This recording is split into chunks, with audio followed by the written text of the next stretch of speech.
असू दे यांचाही केला की JP शिंदे हे सरकार टिकवण्यामध्ये अतिशय महत्वाचं व्यक्तिमत्व आहे. त्यांचं या ठिकाणी रविप्रकाश कुलकर्णी जास्त करतो. या सर या ठिकाणी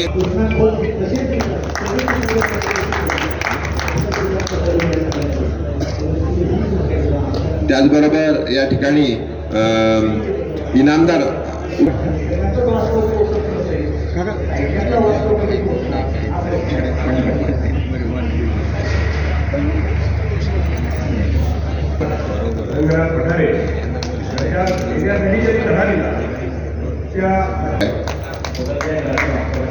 यस पुढे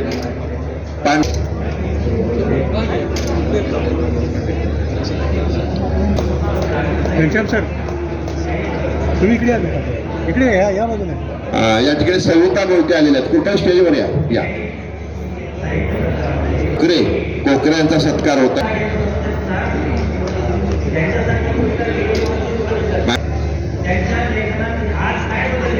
आणि श्याम बेनेगल साऊंड रेकॉर्ड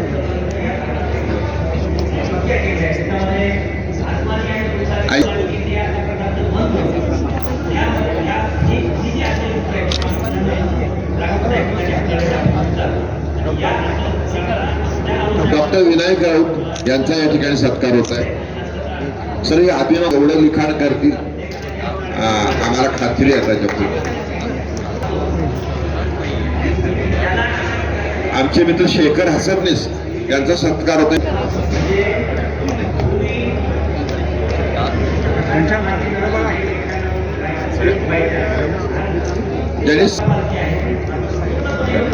माझ्याकडे नंबर आहे, मी तुम्हाला व्हॉट्सअप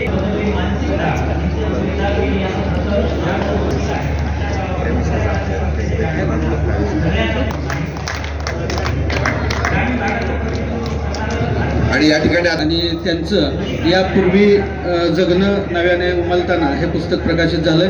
कॉलेज डायरी आठवणींची साठवण हे पुस्तक प्रकाशित झालेलं आहे. त्यामध्ये सक्रिय सदस्य आहेत ऐश्वर्याताई आणि त्यांचं पुस्तक या ठिकाणी प्रसिद्ध होतं. विशेष आदराची आणि टाळ्या वाजवण्याची बाब म्हणजे पारायणाचार्य पुंडलिक महाराज वेळुकर यांच्या त्या नात आहे. योग जुळून आलेला आहे, त्याबद्दल जोरदार टाळ्या.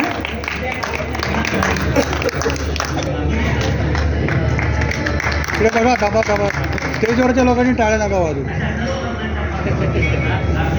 हो कुठं मान्यवरांचे पहिल्यांदा मी आभार मानतो. आमच्या पुस्तक प्रकाशनासाठी आपण उपस्थित राहिला. शास्त्रांचा राजा भौतिकशास्त्र हे पुस्तक त्याची जी संकल्पना आहे तर ती प्रत्यक्षात आणण्यासाठी आमचे लेखक आणि दिग्दर्शक असलेले सचिन जाधव आणि त्याचबरोबर त्यांचे मित्र आणि चित्रपटाचे कला दिग्दर्शक असलेले सुभाष जाधव आज आपल्याबरोबर आहेत. तर विज्ञान अतिशय सोप्या भाषेतून आणि चित्रमय पद्धतीनं विद्यार्थ्यांपर्यंत वाचकांपर्यंत पोहोचवण्याचा हा या पुस्तकातून प्रयत्न आहे. कारण मुळातच विज्ञान हे अतिशय किचकट किंवा अवघड असं वाटत असतं, परंतु ते तितकं नाही आहे. तर त्याची गोडी निर्माण व्हावी, ते सहज सुलभ व्हावं यासाठीचा प्रयत्न आम्ही या पुस्तकातून केलेला आहे. आणि पहिला प्रयत्न आम्ही हा माय मराठी मातृभाषेतून केलेला आहे. कारण आजकाल सगळं इंग्लिश मिडियममधून शिकता आहेत, परंतु विज्ञान मराठीमधून जर शिकता आलं तर विज्ञान मराठीमधून शिकता आलं, त्याचं आकलन झालं तर मुळातच सैद्धांतिक पाया जर एकदा पक्का झाला एखाद्या विद्यार्थ्याचा तर पुढील जे शिक्षण आहे ते सहज आणि सोपं होऊ शकेल, विज्ञानाची गोडी लागू शकेल. असं प्रयत्न आम्ही या पुस्तकाच्या माध्यमातून केलेला आहे आणि जास्तीत जास्त मराठी लोकांपर्यंत हे पोहोचावं हा आमचा प्रयत्न आहे. धन्यवाद. आणि या पुस्तकाच्या प्रकाशनासाठी चिटणीस सरांनी आम्हाला इथे मदत केलेली आहे, त्याबद्दल त्यांचे विशेष आभार. धन्यवाद सर. यानंतर माळीसाहेब, एक दोन माळीसाहेब बोलत जे आता साक्षी सहकार चळवळ ज्यांनी वाढवली, विशेषतः वृद्धिंगत केली आणि आता पुण्याला आहेत. पुण्याला आता आम्ही त्यांना नक्की गाठू आणि त्यांना पुस्तक लिहायला लावू आठवणींवर. जसं संजय भोसले, डॉक्टर संजय कुमार भोसलेंना मी लिहिलं, त्यांनी कशी सुवर्ण बँक विलीन केली. तर मी त्यांना विनंती करतो की आपण या ठिकाणी मनोगत. आज या ठिकाणी मी मुद्दामहून पुण्याहून मी साहित्य संमेलनाला भेट देण्यासाठी म्हणून या ठिकाणी आलो होतो आणि योगायोगानं आज या ठिकाणी माझे दोन सहकारी मोहिते आहेत, पुढे बसलेले आमचे रिटायर्ड सहाय्यक निबंधक शिंदे साहेब आहेत आणि या मंचावरील सर्व सातारकट मंडळी आणि साहित्याला भरभरून प्रेम करणारी ही सर्व मंडळी आहेत. या ठिकाणी या प्रकाशन कट्ट्यावर माझ्या हस्ते भौतिकशास्त्र, त्याबरोबर कॉलेज डायरी, अंतराळी काठ या 3 पुस्तकाचं प्रकाशन झालं. मला मनापासून खरंच खूप आनंद झालेला आहे. आणि ह्या तिन्ही लेखकांचं हे पुस्तक निश्चितच चांगलं वाचनीय असणार आहे. मी शक्य झालं तर त्याला माझा अभिप्राय नक्कीच कळवेन. आणि या पुन्हा मी या सर्व लोकांना या ठिकाणी शुभेच्छा देतो. आम्ही थांबतो. जय हिंद, जय महाराष्ट्र. शास्त्रांचा राजा भौतिकशास्त्र. आपल्या जीवनामध्ये प्रत्येक शास्त्राचं महत्त्व आहे. त्यातून भौतिकशास्त्र, भूशास्त्र, रसायनशास्त्र सब सेंटर शास्त्रांचा राजा भौतिकशास्त्र. शास्त्र हे आपल्याला गरजेचंच आहे. पण शास्त्रात जे तिन्ही शाखा आहेत, भौतिकशास्त्र, रसायनशास्त्र आणि जीवशास्त्र, त्यातली पहिली शाखा भौतिकशास्त्र, की भौतिक नियमानुसार सर्व जग चालतं, त्याची माहिती साध्या सोप्या शब्दात आणि भरपूर रेखाचित्रातून केलेली आहे. हे पुस्तक सचिन जाधवांनी लिहिलेलं आहे. तर ती रेखाचित्र सुभाष जाधवांनी केलेली आहे. सुभाष जाधव सर आता आपल्यासोबत आहेतच. आणि 4 वर्ष मेहनत करून सरांनी हे पुस्तक तयार केलेलं आहे. हे पुस्तक आपल्याला बलशेटवार बुकसेलर्समध्ये दोन्ही ब्रँचमध्ये पूर्ण मिळतील. आणि आत्ता आपल्या साहित्य संमेलनाच्या स्टॉल नंबर 170 आणि 171 बलशेटवार बुकसेलर्स इथे पुस्तकं उपलब्ध आहेत. पुस्तकाची किंमत 599 रुपये आहे आणि आता सवलतीत ते 500 रुपयात आपल्याकडं इथं उपलब्ध आहे. हे पुस्तक सर्वांनी वाचणं आणि त्याच्यातलं समजून घेणं खूप आवश्यक आहे. तर एकदा सर्वांनी निश्चित लक्ष द्या आणि सर्वांनी हे पुस्तक अवश्य वाचा ही विनंती. आणि इथे या मंचावरती आम्हाला पुस्तक प्रकाशन करण्यासाठी दिलं, तर त्या संदर्भात मी शिरीष सरांचं खरोखर आभारी आहोत. तसंच हसबनीस सर यासाठी प्रामुख्याने उपस्थित राहिले, तर त्यांचे मी मनपूर्वक आभार मानतो. Thank you very much. त्या ठिकाणी पुस्तक प्रकाश झालं ना, करायचं आहे त्या रविप्रकाशांच्या. त्याच्या आधी मोहिते मॅडम आहेत, हे वकील सातारचे आहेत, सातारमध्ये शिकले इंग्लिश स्कूलमध्ये. त्यांनी आचार्य अत्रेंना जगभर नेलं. फक्त आचार्य अत्रे एवढंच काम करतात ते. या त्याचा सत्कार या ठिकाणी.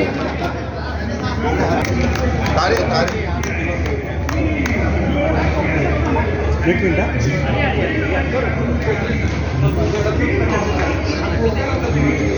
रंजना श्रीमंत सानप या आमच्या खटाव तालुक्यातील प्राथमिक शिक्षिका आहेत. याशिवाय खटाव तालुका साहित्य मंचाच्या सक्रिय सदस्य आहेत. विविध सांस्कृतिक उपक्रमात त्यांचा सहभाग असतो. आकांत ही यापूर्वी त्यांची कादंबरी प्रकाशित झालेली आहे. रानफुले हा कथासंग्रह प्रकाशित झालेला आहे. निशब्द हा काव्यसंग्रह, सतेज हा काव्यसंग्रह, आनंदाची गाणी आणि स्वानंद जगणं हे ललित संग्रह प्रकाशित झालेला आहे. आणि काल जो नायगाव येथे सावित्रीमाईंच्या जयंतीचा कार्यक्रम झाला त्यामध्ये त्यांचं विशेष व्याख्यान झालेलं आहे. आपण टाळ्या वाजवून त्यांचं कौतुक करूया. एक प्रगतिशील प्रयोगशील शिक्षिका म्हणून त्यांचा परिचय आहे. गोष्टी तुझ्या माझ्या हा बालकथा संग्रह त्यांचा लवकरच प्रकाशित होतोय. आणि कोडे उमलताना हा मागोवा बालमनाचा ग्रामीण स्त्रीवादी कथासंग्रही त्यांचा लवकरच प्रकाशित होतोय. आणि या ठिकाणी चिमुकल्यांच्या मनातलं हा एक छोटेखानी बालसंग्रह त्यांचा प्रकाशित होतोय. मी मान्यवरांना विनंती करतो की या पुस्तकाचं त्यांनी प्रकाशन करावं.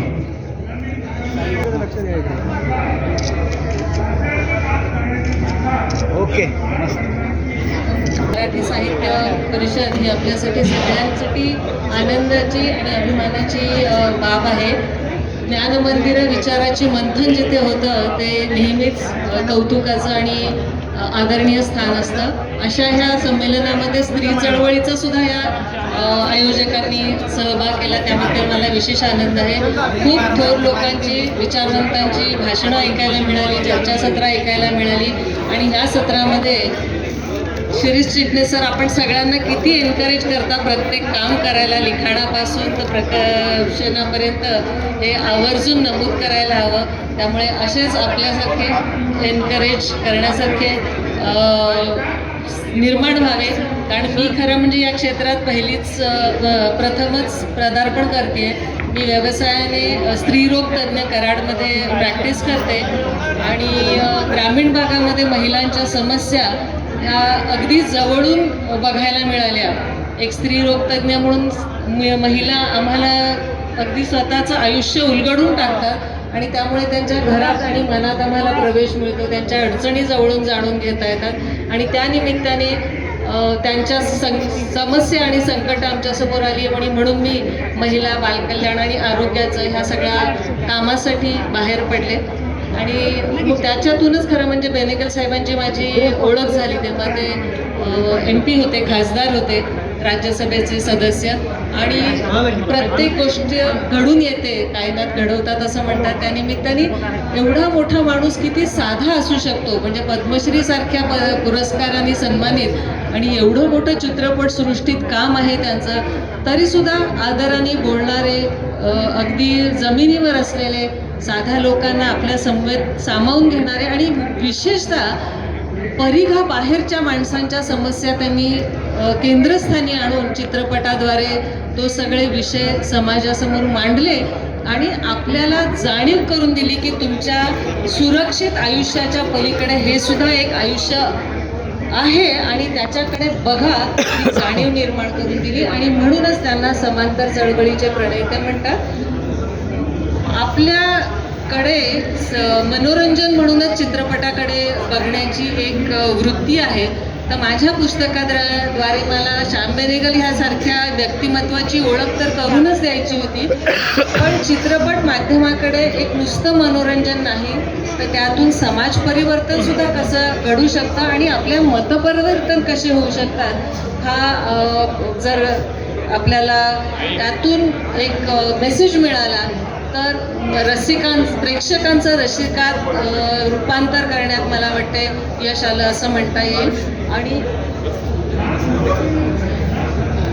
हो, प्रेक्षकांचं रसिकात ह्याच्यासाठी रूपांतर व्हावं कारण चित्रपटाच्या माध्यमातून आपल्याला भारताच्या समस्या जगभरात पोहोचतात आणि दुसऱ्या देशातल्या समस्या आपल्यापर्यंत पोहोचतात. म्हणजे चित्रपट हा आपण कंटाळलो, थकलो म्हणून विरंगुळा म्हणून कधीतरी बघणं हे मी समजू शकते, पण त्याच्या पलीकडे जाऊन ते एक समाज घडवण्याचं माध्यम सुद्धा आहे. जे आपल्याकडे सुमित्रा भावे सारख्या दिग्दर्शिका आणि चित्रपट निर्मात्याच्या खरं म्हणजे टीससाठी काम करत होत्या आणि त्यासुद्धा सोशल वर्कमधूनच सामाजिक कामातून चित्रपटाकडे वळल्या की सामाजिक प्रश्न खूप जास्ती मोठ्या प्रमाणात हे माध्यम वापरून त्याचा प्रसार करता येतो आणि जाणीव जागृती समाजामध्ये निर्माण करता येते. हे त्यांच्या माध्यमातून जसं मराठी चित्रपटातून आपल्याला कळलं तसंच बेनेगल साहेबांनी सत्यजित राय नंतर मला वाटते ऋत्विक घटक आणि ह्यांच्याबरोबर बेनेगल साहेबांचं सुद्धा मोठं नाव असं आहे कारण त्यांनी बाकीचे सगळे जे चित्रपट होते आशयपूर्वक किंवा आपण ज्याला म्हणतो की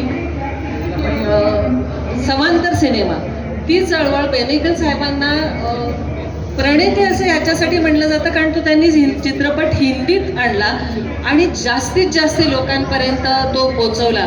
आणि ह्या निमित्ताने समांतर चळवळीचा चित्रपट मला अभ्यास करायला मिळाला आणि ते निर्माण करणारे दिग्दर्शक सुद्धा समांतर त्यांच्या आयुष्य सुद्धा ह्या चित्रपटाशी समांतर कसं होतं. नाही तर आपल्याला पडद्यावर एक दिसतं आणि पडद्यामागचं रूप दुसरंच असू शकतं. तसं नसून बेनेगल साहेबांचं स्वतःचं आयुष्य जगण्याची जी पद्धत होती, जी मार्ग होता तो सुद्धा समांतर चळवळीसारखाच होता आणि म्हणून त्यांचं महत्त्व फार जास्ती अधोरेखित करावंसं वाटतं कारण त्याच्यात क्रॉस सेक्शन्स नाहीत किंवा विरोधाभास नाही. आणि म्हणून बेनेगल साहेबांसारखे दिग्दर्शक आणि त्यांचं काम हे समाजापुढे आणलं पाहिजे असं मला वाटतं आणि ते माझ्याकडून घडून आलं आणि त्याच्यासाठी आपण सगळ्यांनी जो माझा एनकरेज मराठी साहित्य संघाचा ह्या मागच्या वर्षीचा 2024-25चा पुरस्कार त्या पुस्तकाला मिळाला आणि आपटे वाचनालयाचा देखील पुरस्कार त्याला मिळाला. माझ्यासारखीसाठी खूप महत्त्वाचं आहे हे. हा पुरस्कार जरी मी स्वीकारत असले त्याच्यासाठी अनेक जणांनी मला मदत केली आणि त्या सगळ्यांच्या वतीने हा पुरस्कार खरं म्हणजे मी स्वीकारायला पाहिजे. त्याच्यासाठी मला मुलाखती ज्यांनी दिल्या, नसिरुद्दीन शहा असतील, अमोल पालेकरजी असतील, स्मिता पाटीलची बहीण डॉक्टर अनिता पाटील देशमुख असतील, श्यामलाताई बनारसे, सतीशजी जकादार, सुहास किर्लोस्कर आणि आपण सगळे शिरीजी आपल्यासारखे अनेक मंडळी आहेत ज्यांनी हे काम झाल्यानंतर सुद्धा प्रोत्साहन दिलं. रोहन प्रकाशनतर्फे हे प्रकाशित झालेलं आहे आणि इथे उपलब्ध आहे. तर जरूर वाचा, प्रतिक्रिया कळवा आणि त्यातून काही मतमतांतर असू शकतात, पण आपल्या पलीकडे जे एक दुर्लक्षित जग आहे आणि आहे रे गट आणि नाही रे गटाकडे बघितलं का पाहिजे, कारण समाजाचा आपण एक घटक असताना त्याचा परिणाम सर्वत्र दिसून येतो. आणि हे बघण्यासाठी कालच आम्ही चळवळीच्या शेवटच्या परिसंवादामध्ये जसं म्हणलं की आपण म्हणतो शोधात कस्तुरीच्या आहेत पारधी हे, शोधात कस्तुरीच्या आहेत पारधी हे, हरणे जपून ठेवा अंधार फार झाला, पणती जपून ठेवा अंधार फार झाला.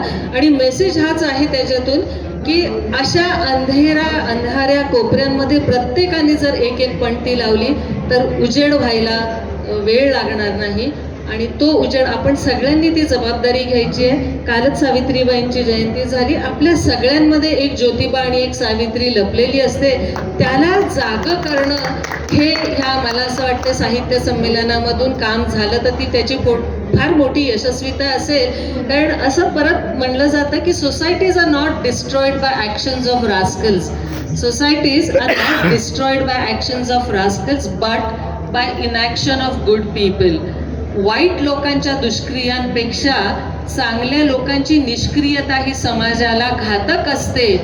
आणि म्हणून आपण सगळ्यांनी म्हणजे आजच दक्षिण अमेरिकेमध्ये जे हल्ला झालाय सत्ता आणि संपत्तीसाठी आणि तेलाचं राजकारणासाठी, अगदी देशादेशात जे युद्ध आणि त्याच्यातून आम्ही आपल्यांमध्ये जी फळी निर्माण करणं चालू आहे ते थांबवायचं असेल तर आपल्यासारख्यांनी त्यामध्ये उतरायला पाहिजे. नावं न माहीत असलेली स्वातंत्र्य संग्रामापासून ते अनेक चळवळींमध्ये ज्यांच्या शिरावर आणि ज्यांच्या खांद्यावर आपण उभे आहोत त्यांच्या माध्यमातून हे बदल घडून येतात. आणि म्हणून तुमचं आमचं काम मुंगी एवढं असलं तरी ते अतिशय महत्त्वाचं असतं. आणि ही विचाराची प्रेरणा आपल्याला ह्या संमेलनामधून मिळत राहते. चांगली पुस्तकं वाचत राहा, मुलांना त्याच्यासाठी उद्युक्त करा. आपण वाचलं तर आपल्याकडे बघून मुलं शिकतील. मुलांना मुद्दामून काही शिकवावं लागत नाही. फार लहानपणापासून म्हणजे पेरेंटिंग किंवा पालकत्व हा आजच्या जमान्यामध्ये अतिशय महत्त्वाचा विषय आहे. तुमच्याकडे बघून मुलं शिकतील. त्यामुळे तुम्ही जर व्हिडिओ गेम खेळत नसाल, तुम्ही जर सतत इंस्टाग्रामवर नसाल आणि तुम्ही जर हातात पुस्तकं घेत असाल तर मुलं तुमच्याकडे बघून त्याचं अनुकरण करतील.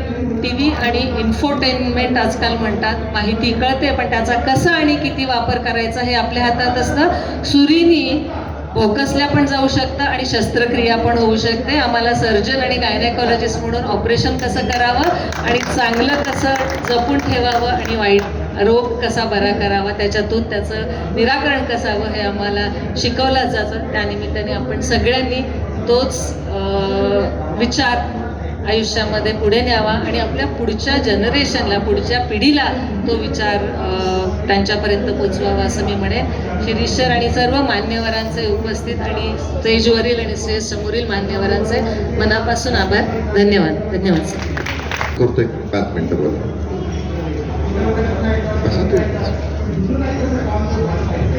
नमस्कार आदरणीय मंच आणि माझ्यासमोर बसलेले सर्व सहकारी. काल मी थोड्या वेळ या मंचावरून बोललो होतो आणि काल मी चपराक प्रकाशनबद्दल बरंच बोललो, आमच्या घनश्याम पाटीलबद्दल बोललो होतो. आज मला चिटणीस साहेब समोर दिसतात ते मला खरंच भरून येतं. खूप दिवसांपासून, खूप महिन्यांपासून त्यांची या प्रकाशन कट्ट्याकरता मेहनत चालली आहे आणि अगदी प्रामाणिकपणे 4 लोकांसमोर कबूल करायला कुठलाही संकोच नाही की आज मी जर साताऱ्यात आहे तर तो फक्त चिटणीस साहेबांमुळे आहे. त्यांचं प्रेम आहे, त्यांचा माझ्यावरचा विश्वास आहे, ज्यामुळे मी इथवर आलो.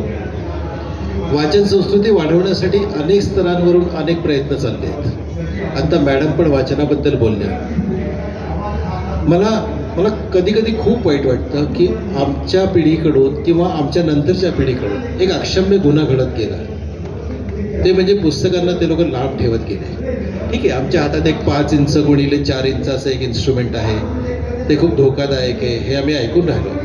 पण त्याचा वापर करायचा किती करायचा हे तर आमच्या हातात आहे ना, हे नक्कीच आमच्या हातात आहे. आणि घनश्याम, तुम्हाला माहिती असेल किती वाचनालय आहेत? 16,000 वाचनालय आहेत माझ्या मते महाराष्ट्रात. 29,000 होत्या, त्याच्यापैकी 14,000 निष्क्रिय आहे, 39,000 चालू आहेत. ओके, आता मला निश्चित आकडा ठाऊक नव्हता, परंतु मी आमच्या जळगावच्याच वाचनालयाचं उदाहरण देतो. 1.5 लाख पुस्तकं आहेत त्या वाचनालयात, सरकारी अनुदान मिळतं, त्याचे मेंबर 16,000 आहेत एकूण, आणि रोजची उपस्थिती 12 ते 13 वाचक आहेत फक्त. म्हणजे महिनाभरात जर त्यांचा एक दिवस सुट्टी असते, 25 दिवस जरी मानलं तरी फक्त 300 ते 350 सदस्य त्याला त्या लायब्ररीत येतात. हा खरंच एक निराश करणारा आकडा. त्यांच्याकडे 1.5 लाख पुस्तकं आहे, त्यांच्याकडे फक्त 300 लोक दर महिन्याला यावे, 300 ते 450. म्हणजे सरासरी जर हा आकडा असला तर आमच्यासाठी फारसा भूषणावह नाही आहे. महाराष्ट्राला वाचनाची केवढी मोठी संस्कृती आहे, केवढी मोठी संस्कृती. कित्येक वर्षापासून, कित्येक हजारो वर्षापासून आम्ही लोक वाचत आलो आहोत. आणि आज आम्ही जर वाचन संस्कृतीपासून जर दुरावत आलो तर तो कुठेतरी काळजी करणारी घटक आहे. मला खूप आनंद आहे की प्रकाशन कट्ट्याने हा उपक्रम हाती घेतला. नुसते प्रकाशक आणि लेखक नाही, असे कित्येक लेखक आहे ना ज्यांना प्रकाशनाची गरज आहे, प्रकाशकाची गरज आहे, त्यांना 4 वाचकांची गरज आहे. त्या वाचकांना यांनी सगळ्यांच्या समोर त्या वाचकांसमोर आम्हा लेखकांना आणण्याचा प्रयत्न केला. मी चिटणीस साहेब तुमचा मनापासून आभारी आहे. घनश्यामने खरंच खूप मेहनत घेतली, त्या सगळ्यांचे खूप आभार. त्यांची खूप उन्नती होईल याची मला खात्री आहे. कालच त्यांनी उल्लेख केला की त्यांनी माझ्या कवितेचं एक पुस्तक छापलं. त्या पुस्तकात त्यांनी एकही पैसा घेतला नाही. मी जेव्हा माझ्या इतर कवी मित्रांना सांगितलं तेव्हा त्यांनी आधी तर विश्वासच ठेवला नाही. नंतर माझं हेवा करायला सुरुवात केली की असा प्रकाशक तुला मिळाला कुठे, आणि मग माझी पण भेट घालून दे वगैरे अशी गळ सुरू झाली. आता ते शक्य नाही, ते घाबरू नको, तसं होणार नाही. त्यामुळे परंतु आर्थिक व्यवहारात जपून आणि कुठलाही लेखकावर आर्थिक भार न पडू देता त्याची पुस्तकं वाचकांसमोर आणायची, हे काम घनश्याम पाटील अतिशय प्रामाणिकपणे पुढे आणत आहेत. त्यांचं खूप अभिनंदन, त्यांची खूप उन्नती हो. चिटणीस साहेब तुमचे पण पुन्हा पुन्हा आभार. तुम्हालाही खूप अजून तर खूप मोठा पल्ला गाठायचा तुम्हालाही दिसतंय. चिटणीस साहेबांच्या ना एकच उरलंय, वर्षभरात त्यांचं लेखन काय जबरदस्त चाललंय, तुम्हाला कल्पना असेल. दर अल्टरनेट दिवसाला तुमचं लेखन मी वाचतोय आजकाल. आणि त्यांचं स्वातंत्र्य सैनिकांबद्दल केवढा अभ्यास आहे, केवढं लिहित आहे ते. ठाऊक असलेले नसलेले कितीतरी स्वातंत्र्य सैनिक ते आमच्या समोर आणतायत. नुसते स्वातंत्र्य सैनिक नाही, तर आजही समाजाला पुढे नेणारे जे घटक आहेत, जे दुर्लक्षित घटक आहेत, ज्यांच्याबद्दल आम्ही कधी नावे, एखादा चहा देणारा पोरगा, चहा करणारा पोरगा, त्याच्या सकारात्मक बाजू त्या लोकांसमोर आणतात ते. तर हे मी त्यांचं पाहतोय. खूप खूप अभिनंदन, खूप पुढे जातील याची खात्री आहे आणि मला ऐकून घेतलं. खूप आभार. पुस्तक कोणाचं राहिलंय प्रकाशित करायचं नाही? ओके. सर्व सातारकरांच्या वतीनं तुमचं सर्वांचं मी कौतुक करतो.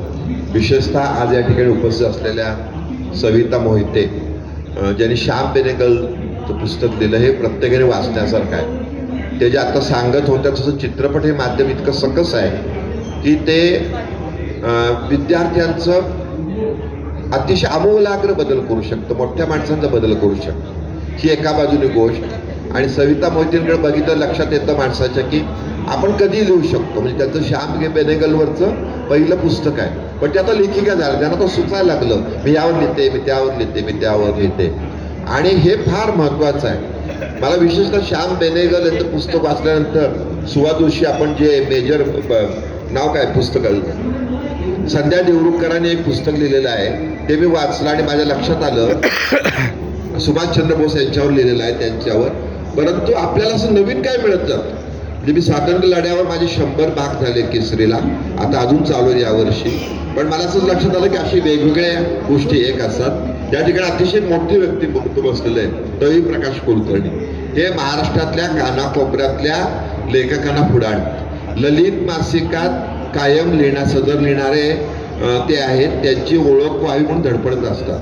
तेव्हा इथं जे जे लेखक आहेत त्यांची ओळख करून घ्या. तुमचं जर चांगलं असेल तर नक्की त्याच्यामध्ये लिहितील, नाही वाटलं तर नाही लिहिणार, हे पण तितकंच खरं आहे. परंतु अशी व्यक्तिमत्व जेव्हा गावागावामध्ये जातात, म्हणजे हे कुठलंच संमेलन चुकवत नाहीत, कुठली वेगवेगळ्या शाळेतल्या मुलांचं काय पाठवलं ते लिहितात, तर हे जे सगळं आहे ते महत्त्वाचं आहे. त्यामुळे हे जे संमेलन जे भरलेलं आहे हे विशेषतः मुलांनी लेखक व्हावं, मुलांनी कवी व्हावं, मुलांनी विचार मांडावेत, ज्येष्ठांनी विचार मांडावेत, हा त्यातला महत्त्वाचा भाग आहे. आणि एखाद्या गावात साहित्य संमेलन होणं मराठी याचा अर्थ त्या जिल्ह्याला प्रचंड गती मिळते आणि ती गती नक्की मिळेल, कारण हा शेवटचा दिवस आज आहे. आमचं सुद्धा आता हा जो कट्टा आहे हा आता समाप्त होत आहे. विशेषतः या कट्ट्यावर घनश्याम पाटील यांच्यावर सगळ्यांनी टाळ्या वाजवा. हे अतिशय मोठं काम केलं आणि मोठं काम नाही, येणाऱ्या प्रत्येकाला त्यांनी पुस्तक भेट दिली या ठिकाणी, हे पण महत्त्वाचं आहे. त्याच्याबद्दल सुद्धा मला विशेष सांगितलं पाहिजे. इथं रुद्रांश जगताप आला असेल तर त्याला बोलवा स्टेजवर. परीक्षा दिला गेला तर रुद्रांश जगतापची आई इथं आलेले आहेत, तर शिक्षिका आहेत, त्यांचा एक सत्कार या ठिकाणी करा. कारण त्यांनी काय केलं, विद्यार्थ्यांना ते पुढे आणतात. त्यांचा मुलगा अतिशय चांगल्या प्रकारे कविता सादर करतो, लिहितो. मी रवी प्रकाश कुलकर्णींना विनंती करतो की एक त्यांचा सत्कार आपण करावा. आणि त्यामच एक आहे, मुलांना वाचन संस्कृतीकडे नेणं, म्हणजे टीव्हीच्या पुढे न बसवता त्याला आवड निर्माण करणं, हे प्रत्येकाने केलं पाहिजे. हे साहित्य संमेलन विशेषतः याच्यासाठी आहे. पुन्हा मी तुमच्या सर्वांचा आभार मानतो. पहिल्यांदाच साहित्य संमेलनामध्ये असं झालं की विनोद कुलकर्णी यांच्या कल्पनेमुळं इथं जसा कवी कट्टा असतो तसा प्रकाशक कट्टा चालू झाला आणि जवळपास 150 पुस्तकं इथं प्रकाशित झाली. आणि आम्ही तेवढ्यावर थांबलेलो नाही. आम्ही सांगितलंय ज्या कुणाला त्यांच्यात असं वाटतंय की माझ्या पुस्तकावर चर्चा व्हावी तर ती सातारमधल्या दीपलक्ष्मी पतसंस्थेचा जो AC हॉल आहे तो काय मोफत दिला जातो, तिथं त्याची चर्चा होईल. तुमचं तुम्ही या, सातारच्या साहित्यिकांना तुमची पुस्तकं द्या, म्हणजे बोलतील, काय चांगलं सांगतील, काय वाईट सांगतील, तुम्हाला मार्गदर्शन करतील. असं सुद्धा आम्ही केलं. म्हणजे आम्ही नुसतं फक्त प्रकाशन कट्ट्यापर्यंत थांबलेलो नाही. एवढंच नव्हे तर याच्यामध्ये जे जे आणखी पुढं चांगलं होईल त्याच्यासाठी चपराक प्रकाशन आपल्याला मदत नक्की करेल, चांगलं वाटेल तर. जसं आता तारेने सांगितलं तसं सुहा जोशी हे सातारा जिल्ह्याचे सुपुत्र आहेत, ते आपल्याला मदत करत राहतील. या ठिकाणी उपस्थित आहेत. त्यांनी आचार्य अत्र्यांच्यावर प्रचंड जगभरात प्रदर्शनं भरवलेली आहेत. सातारच्या इंग्लिश स्कूलचे विद्यार्थी आहेत. रवी प्रकाश कुलकर्णीसाठी सगळ्यांनी एकदा टाळ्या वाजवतो जोरात, कारण सातत्याने जवळपास 2 तास बसलेत. म्हणजे समजून घ्या, त्यांना वास्तविक भाषणं वेगवेगळे ऐकायची आहेत, पण त्यांना असं वाटलं भाषणं ऐकण्यापेक्षा एखाद्या लेखकाचं जर पुस्तकाचं प्रकाशन माझ्या हस्ते झालं तर ते त्याला जास्त प्रेरणा देईल. तो फोटो घेऊन जाईल ना ललितमध्ये, हे आमच्या ओळखीचे आहेत, बघा जरा आमचं काय जरा वाचून बघा. वाचून चांगलं वाटलं तर ते नक्की लिहितील. गेले 4 दिवस ते इथं आहेत. मुलकर मॅडम आमच्या आहेत, त्या लेखिका आहेत, त्यांनी त्यांची विशेष व्यवस्था केलेली आहे, त्याबद्दल त्यांचाही मी आभार मानतो. सविता मोहिते ह्या अतिशय पुढच्या मोठ्या लेखिका आहेत आणि सामाजिक कार्यकर्त्या पण आहेत. त्यांच्याकडनं सुद्धा एक चांगल्या प्रकारचं पुढचं योगदान अपेक्षित आहे. या ठिकाणी दुसऱ्या लेखिका आमच्या समितीचे सदस्य आहेत, त्यांच्या पुस्तकाचं प्रकाशन झालेलं आहे. त्यांना बोलायचं असं मला वाटतं, बोलायचं आहे तुम्हाला, त्या 5 मिनिटं या ठिकाणी बोलणार आहेत. मग घनश्याम पाटील आभार मानतील, तारेंचेही आभार. कोकरेंचं कथाकथन ऐकण्यासारखं आहे. मला आनंद असा वाटतो की त्याचा पहिला कथाकथन माझ्या शाळेत झालं. मला अजून काही दिलं नाही, त्यांनी हा विषय सोडून द्या.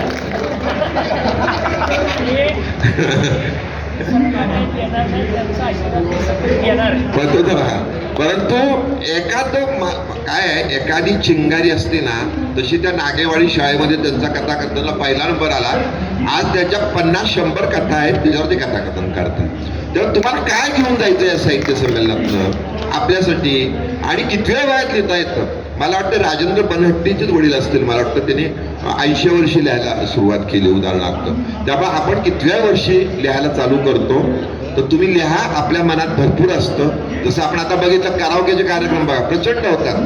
बाथरूम सिंगर सगळेच सिंगर झालेत माझ्या सकट.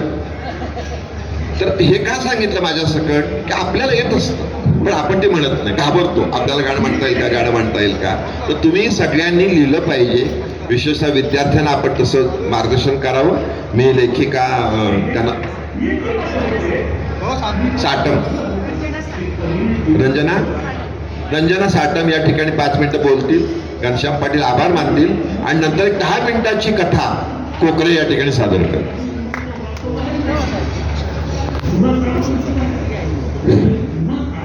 माझं नाव रंजना साळम, मी मायनी तालुका खटावून आले. आदरणीय गिरीश सर आणि इथं उपस्थित सर्वांना माझा सस्नेह नमस्कार. खरं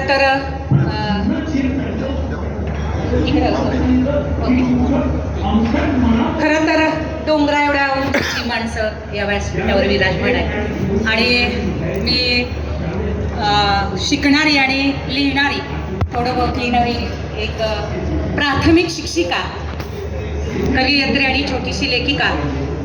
पण शिकवता शिकवता शिकण्याचा प्रवास सुरू असणारी. सरांच्या आणि सगळ्यांच्या बोलण्यातून आलं की वाचन संस्कृती विकसित झाली पाहिजे आणि ती मुलांपर्यंत पोहोचली पाहिजे. माझी आतापर्यंतची 22 वर्षाची सेवा आणि सर्व माझी ग्रामीण भागातली सेवा, शेतीमातीत राबणाऱ्या कष्टकरी शेतकऱ्यांची लेकरं माझ्या शाळेत शिकायला येतात. ह्या शेतकऱ्यांच्या लेकरांना अखिल भारतीय साहित्य संमेलन म्हणजे काय याची पुसटशी ही जाणीव नसलेली लेकरं माझ्याजवळ असतात.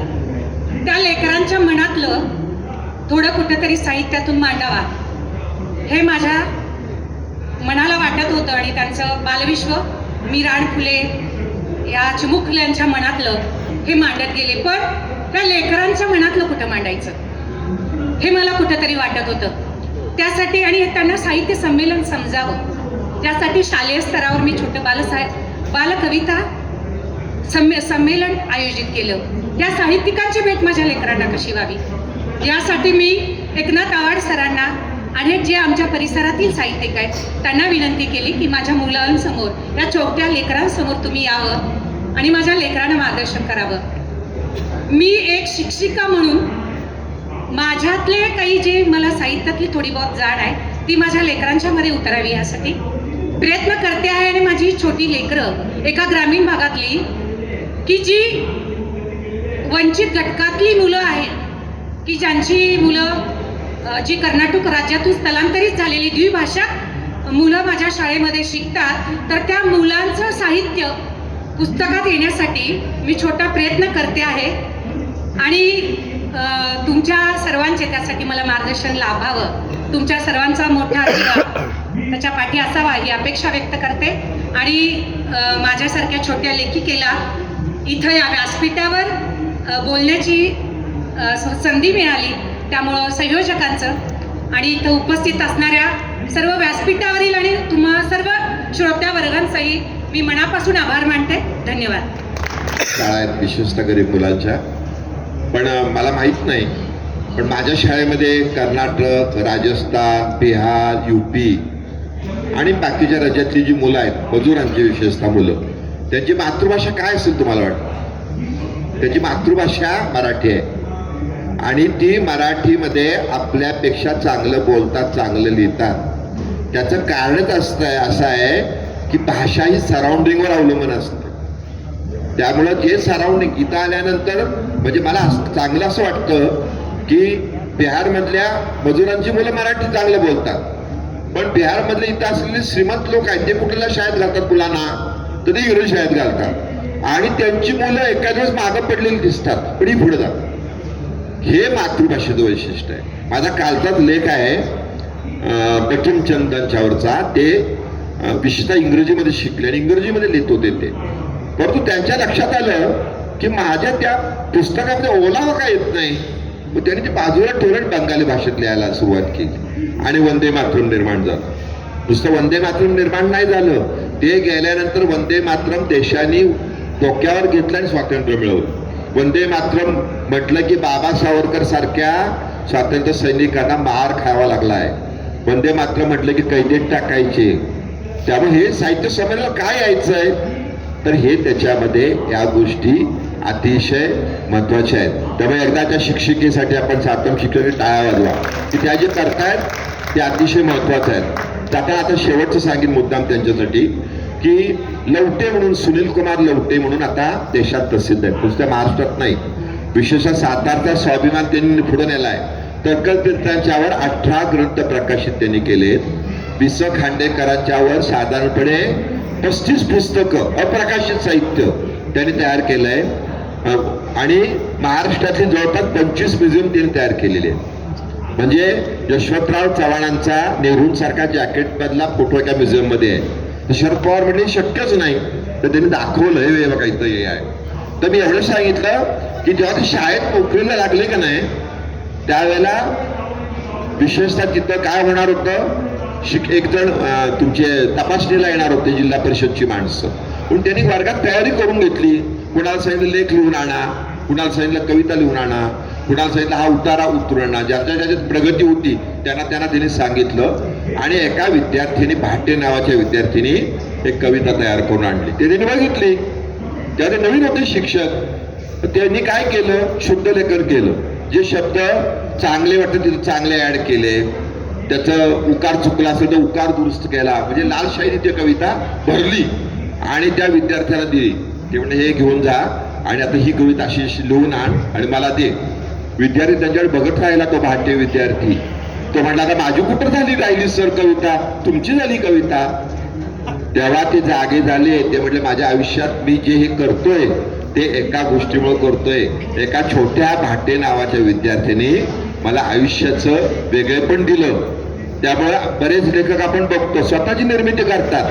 म्हणजे आता यांनी निर्मिती कुणाची केली, बेनेगलाची केली. बेनेगलाचं मोठेपण आपल्याला सांगित, त्यांचं नाही मोठेपण सांगित. अशी माणसं सुद्धा साहित्यिक महत्वाची आहे. त्यामुळं आज तर्कतीर्थांचं नाव, सातारा जिल्ह्याचं नाव देशभर जातंय. प्रत्येक युनिव्हर्सिटीमध्ये त्याचे खंड घेतले जात आहेत. आणि हे फक्त लवटेंमुळे झालं. पण लवटेनं शहाणं कोणी केलं, एका छोट्या विद्यार्थ्याने केलं. हे साहित्य घडवत असतं. त्याच्यामुळे हे साहित्य संमेलन तुमच्यासाठी पुस्तकं घेऊन जावा. विशेषतः मुलांना पुस्तकं वाचायला द्या. पहिल्यांदा आपण वाचा. आपण टीव्ही पुढे बसतात, मुलं कशी वाचतात थोडक्यात म्हणजे. तर हे सगळं झालं पाहिजे. फार कठीण परिस्थिती आहे पुस्तकांच्या वाचनाच्या संदर्भात. आपण छोट्या पद्धतीनं चालू करा. मला आनंद वाटतो, पुण्याला रोटरीने आता एक संमेलन घेतलं, साहित्य संमेलन मराठी साहित्य. मला इतका आनंद वाटला. 1000-1200 माणसं प्रत्येक कार्यक्रमाला. आणि वैचारिक इतकं सुंदर झालं. तसं प्रत्येक ठिकाणी व्हावं ही या निमित्ताने अपेक्षा व्यक्त करतो. आणि आजच्या या जो कट्टा आहे, प्रकाशन कट्टा, याचं आभाराचं शेवटचं काम मान्य घनश्याम पाटीलने करावं विनंती करतो. घनश्याम पाटीलसाठी पुन्हा एकदा टाळ्या वाजवा एवढ्यासाठी की त्यांनी प्रचंड पुस्तकं वाटली लोकांना. माणूस 100 रुपयाचं काय देत नाही हो, चहा देत नाही. त्यांनी दिवाळीकडे 400 रुपये फुकट दिले. किती दिले, 500 लोकांना दिले.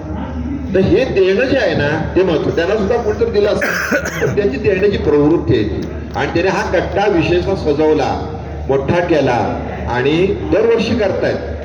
दिल्लीमध्ये त्यांनी 50 पुस्तकं प्रकाशित केली त्यांच्या प्रकाशनाची. प्रत्येकाला ती मदत करणारे व्यक्तिमत्व आहे. त्यांना विनंती करतो आपण बोला, आभार माना आणि या कट्ट्याचा कार्यक्रम संपतो.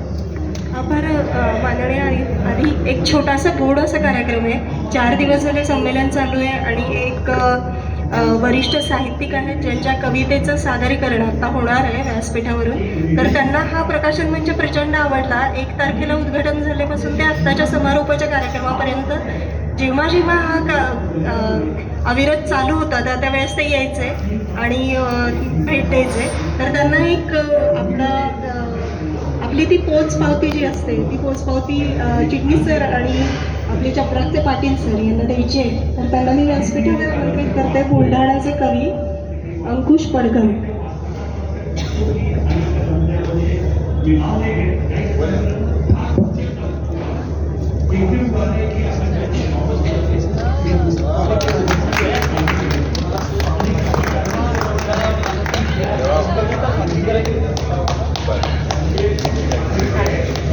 अंकुश पडघम यांचं अजून एक सांगायची गोष्ट अशी की परवा जोग यांच्या पुस्तकाचं प्रकाशन चालू होतं तेव्हा त्यांना कुठल्या तरी महिला होत्या, त्यांची पर्स सापडली तर त्यांनी ती इथे आणून दिली.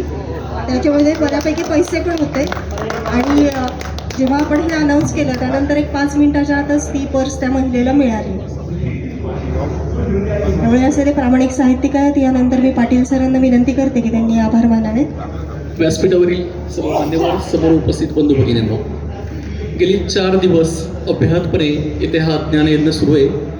अनेक चांगल्या कृतीचं प्रकाशन या ठिकाणी करू शकलो त्याचा मनस्वी आनंद आहे. आमचे team leader Shirish Shetty sir गेली 4-5 महिने सतत त्यासाठी प्रयत्न करत आहेत. चांगली पुस्तकं यावं यासाठी आमचा आग्रह होता आणि खूप वेगळ्या विषयावरची पुस्तकं प्रकाशन कट्ट्याच्या मंचासाठी आली होती. प्राचार्य शिवाजीराव भोसले सरांचं नाव या मंचाला दिलं गेलं आणि त्याची प्रतिष्ठाही जपली गेली याचा मला आनंद होत आहे.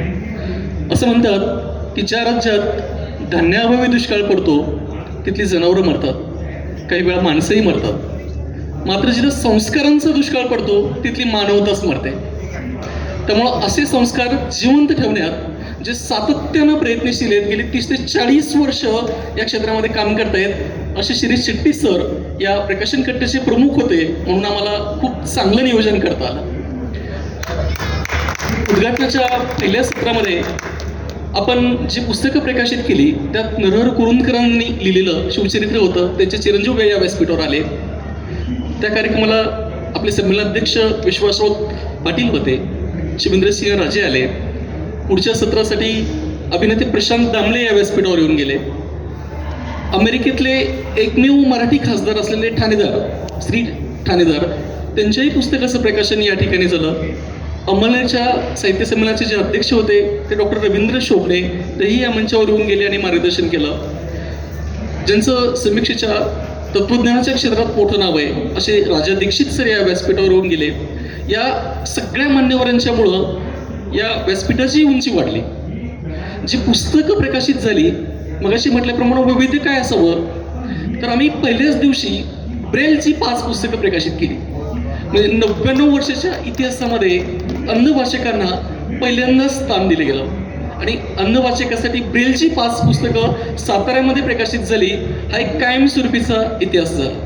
ही माझ्यासाठी खूप आनंदाची गोष्ट आहे. शिरीष शेट्टी सर म्हणाले की आम्ही अंक पुस्तकं भेट दिली. सर, चपराक जेव्हा मी सुरू केला 2002ची घटना आहे, थोडक्यात सांगतो. तेव्हा माझं वय होतं 17. वयाच्या 17व्या वर्षी मी चपराकचा अंक सुरू केला. पहिल्या अंकाचं प्रकाशन झालं निळूफुलेंच्या हस्ते. निळूभाऊ कार्यक्रमाला आले, छान सुंदर कार्यक्रम झाला. नंतर त्यांनी विचारलं, घनश्याम म्हटले किती अंक केले? म्हटलं भाऊ, म्हटलं 5000 रुपये त्यांची आवडते. ते म्हटले अरे वेळ लागले का? पहिला अंक आहे तुझं वय काय? 2002ला आणि 5000 अंक काढतो. म्हटले आता 1000 अंक छापायचे, विकले तर म्हटले पुन्हा छापायचे, म्हणजे गाळात जाशील. तेव्हा जे सांगितलं होतं तेच सांगतो मी. निळूभाऊनं म्हटलं, भाऊ म्हटलं तुमच्या चित्रपटातनं तसंही तुम्ही पाटील बदनाम केलाय. एखादं पाटील जर साहित्यासाठी करत असेल आणि साहित्यावर पैसे उडवत असेल तर तुमचा काय आक्षेप आहे का?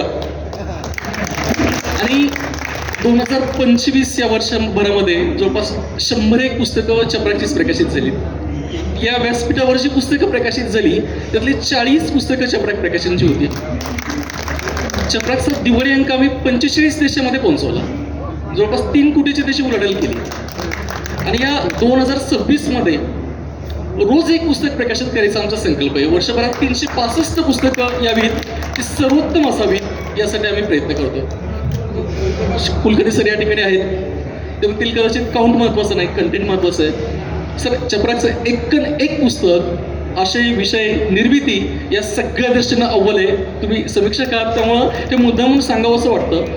जी पुस्तकं वाचनीय तर आहेतच, पण अनेक पुस्तकं प्रेक्षणीय सुद्धा आहेत. म्हणजे सर्वोत्कृष्ट त्याचा दर्जा आम्ही सांभाळाय. जवळपास 100 पुस्तकं ऑडिओ फॉर्मॅटमध्ये पण आहेत. म्हणजे प्रिंट, ऑडिओ, ईबुक, ब्रेल आणि संपूर्ण अंकाचा इंग्रजी अनुवाद अशा सगळ्या माध्यमातून काम करतं. हे मुद्दामून थोडंसं विस्तारानं सांगतोय कारण वर्षभराचं टार्गेट सांगितलं 365 आहेत. आपल्यापैकी जे कोणी उत्तम लिहित आहेत त्या सगळ्यांचं स्वागत आहे. पुढचं 100वं संमेलन असणार आहे. 100व्या संमेलनात चपराकचीच किमान 100 पुस्तकं व्यासपीठावर प्रकाशित करण्याचा आमचा संकल्प आहे. त्या दृष्टीनं आपल्या सगळ्यांचं सहकार्य लागणार आहे. या टीममध्ये सगळ्यांनी दिवस रात्र खूप मेहनत घेतली. डॉक्टर केशव मोरे सर आहेत, जान्हवीताई जोशी आहेत, पाटील आहेत, चिटणीस सरांचं मार्गदर्शन आहेच, जे दुसरे मोरे पण आहेत. आणखीन सगळ्यांनी खूप खूप खूप मेहनत घेतली म्हणून ही पुस्तकं करू शकलो. सगळ्यांचे आभार मानतो. हा कट्टा एक काहीतरी वेगळी प्रेरणा देऊन जाईल. बोला. एक 2-3 सत्कार या ठिकाणी होत आहेत. तुम्ही बोलला तसं एक पाटील सर, या पाटील सरांचा सत्कार होत आहे, ज्यांनी एका खेडेगावामध्ये 100 पैकी 100 गणितामध्ये मार्क करणारी मुलं निर्माण केली. या लवकर पटदिशी. आता रिटायर होत आहेत ते मुख्याध्यापक आहेत, मोठं काम आहे त्यांचं.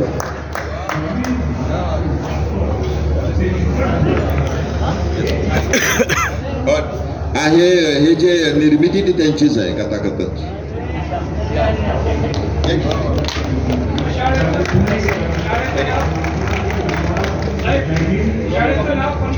लोकमंगल हायस्कूल नागेवाडी पशी. म्हणजे तुम्हाला 100 मुलं तुम्हाला लिहिण्यासारखे येतात असे.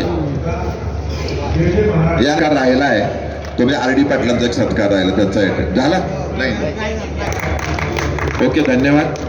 शिक्षक हा अतिशय आयुष्यभर आपण काहीतरी करत राहू. आभार. पुढचं मानतील कार्यक्रम.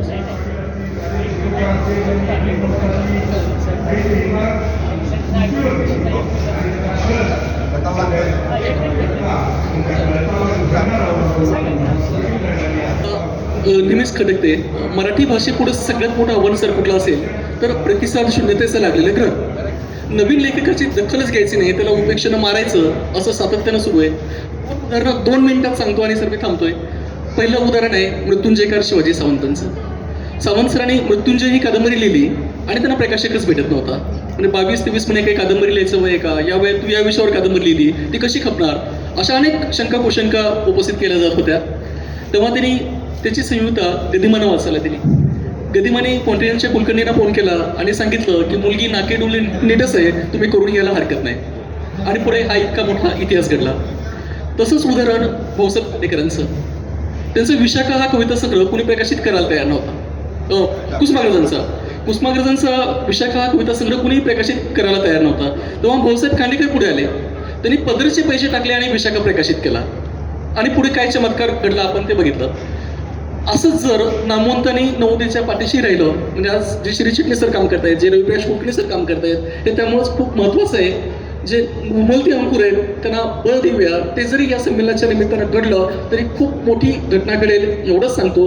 आपल्या सगळ्यांचे आभार मानतो, ऋण व्यक्त करतो, थांबतो. धन्यवाद. आता काही मिनिटांमध्ये पुढे प्राध्यापक कोकरे सर आपल्याला एक कथा सांगतायत.